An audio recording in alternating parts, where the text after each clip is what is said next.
Well, from raising taxes to considering expanding the court and creating a crisis at the border, President Biden has wasted no time working to undo any successes, all successes by the Trump administration. And a New York Post op-ed predicts this is just the beginning, arguing, quote, if it ain't broke, Joe Biden will break it.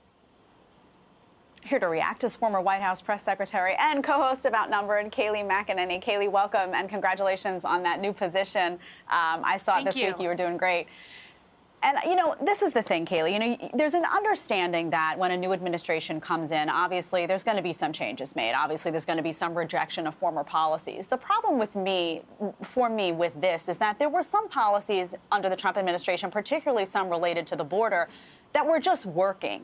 And it seems like there is just a commitment to just undo, regardless of whether these policies were actually effective or not. What's your take on what you see happening across the board? Yeah, it's exactly right, particularly on immigration. As you noted, look, former acting Secretary of Homeland Security Chad Wolf has said we warned the President Biden's incoming administration that if they rolled back these policies, in fact, they'd see this crisis on the border.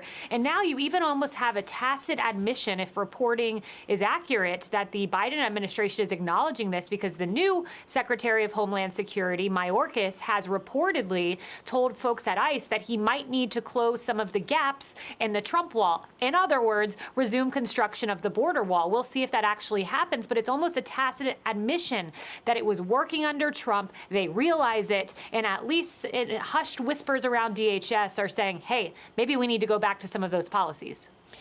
Hey, Kayleigh, I don't know that these two motivations are mutually exclusive, but when you look at the agenda over the first 75 days of the Biden administration, do you see one driven by far left ideologies, or do you see one more shallowly driven by simply undoing what President Trump did? In other words, if President Trump was for it, we are against it.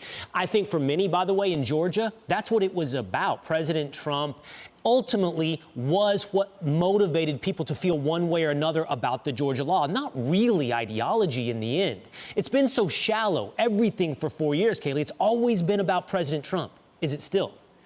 I think it is, yes, but I do, and I agree they're not mutually exclusive, but I do think that there is this far left radicalism that has taken over the Biden administration. And I mean, just look at the policies. We named some coming in, Pete did, about, packing the court, assault weapons ban.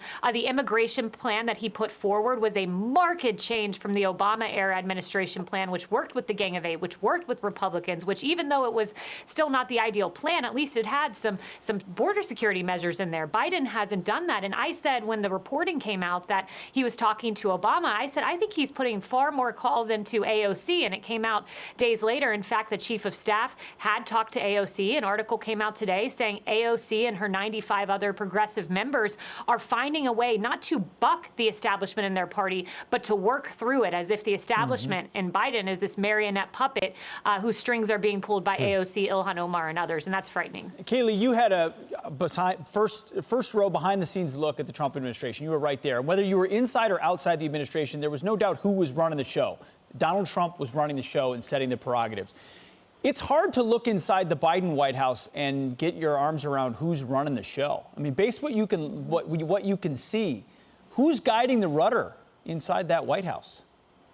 It is a fascinating question because, Pete, we were told by Biden, I'm a moderate uniter. And remember, the press, the Washington Post, New York Times, and others went to great pains to say, this guy is the great moderate. He's not a leftist. He's middle of the road. Well, he comes in, and everything coming out of the administration is anything but moderate. So you're left to believe either, one, Biden is totally coherent and he was just lying to us for months and months and months, or he's not running the show. It's Kamala, it's the far left, and he's just sitting there in the Oval letting the far left radicals lead the way through Congress. So it's one or the other, and I wish we had more of an answer, but this is the least transparent administration, certainly in the last few decades. We never get press conferences, and when we do, the one we got was muddled and incoherent.